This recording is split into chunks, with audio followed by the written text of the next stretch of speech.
Welcome to Dr. Balaga's God Knowledge Doc podcast, your quick dive into the latest medical breakthroughs to keep you ahead of the curve.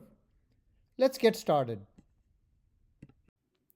Today is October 7th, 2025. This video is on a Lancet seminar titled Large-Vessel Vasculitis. It was published online on September 9, 2025. What is large-vessel vasculitis? It refers to a group of diseases marked by immune-mediated inflammation of large arteries, primarily aorta and its major branches. What are the main types of large-vessel vasculitis? The primary types are Giant Cell Arteritis, Takayasu Arteritis, and Isolated Aortitis. How common is Giant Cell Arteritis?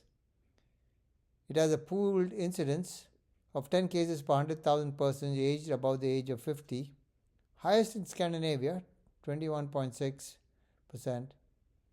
Where is Takayasu Arteritis most prevalent? It's most prevalent in Asia, example Japan, 40 per million, but also reported in Brazil and Europe. What is the incidence of isolated aortitis? Estimated 8.9 million annually in those over 50, often found during aortic surgery. What are the key phenotypes in giant cell arteritis? Giant cell arteritis has a cranial, example headache, jaw claudication, and large vessel forms, often coexisting. How does Takayasu arteritis differ between adults and children? Childhood onset Takayasu arteritis has lower female predominance, more cardiac and renal involvement, and higher mortality. How is isolated aortitis usually detected? Often asymptomatic. It is discovered during histological exam or imaging for unrelated conditions. What vascular complications can occur?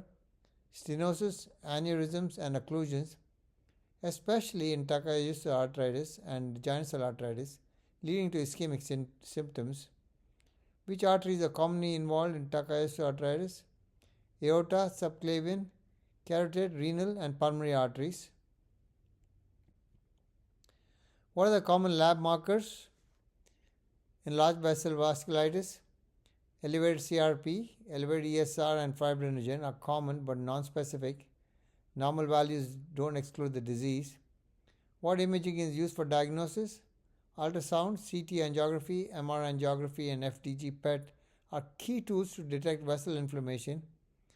What's the histopathological hallmark of large vessel vasculitis?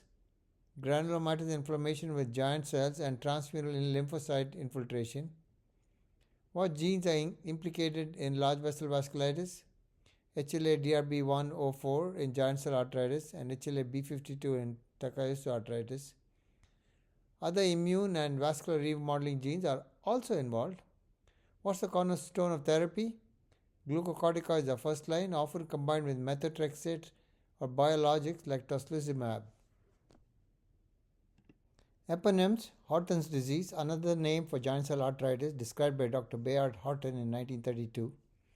Takayasu arteritis, named after Dr. Mikito Takayasu, who first described ocular changes in a pulseless patient in 1908. Cogan syndrome, described by David G. Cogan, featuring ocular inflammation and hearing loss, sometimes with vasculitis. Behçet's disease, first reported by Hulusi Behçet in 1937, involving mucocutaneous ulcers and systemic vasculitis. And the Vexus syndrome is an acronymic eponym for a somatic autoinflammatory disease with vasculitis, discovered recently in 2020. If you enjoyed this episode, share it with your colleagues. When we change how we see disease, we change how we shape lives. Until next time, stay curious, stay compassionate, and keep seeking wisdom. Podcast brought to you by Master MedFacts at mastermedfacts.com.